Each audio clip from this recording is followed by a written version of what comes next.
Morning guys. Meron tayong aayusin ngayon. Yung lighting system ng ating air. Pumuputok ang fuse pag i-on mo yung pinaka park light. Mamamatay yung park light and then sunog ang fuse guys. So tingnan natin kung anong problema nito. Ito guys, yung park light na nakakabit kasi mayroon silang linagay na park light dito at baka dyan ang problema. Sandali lang guys at i-troubleshoot natin.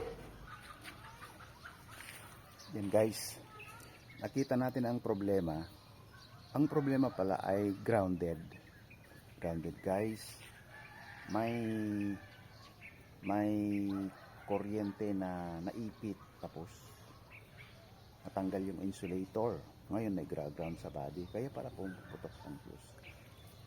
Tara guys, wiringan natin.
Guys, pagkatapos natin mawiringan, testing natin kung gumagana nga yung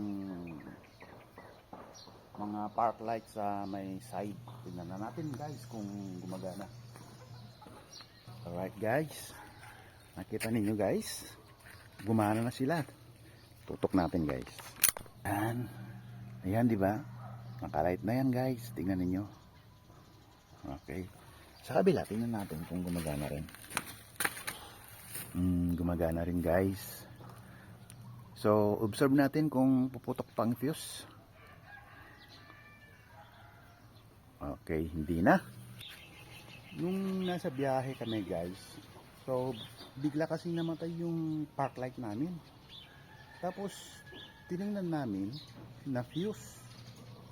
Pinalitan namin ulit ng fuse.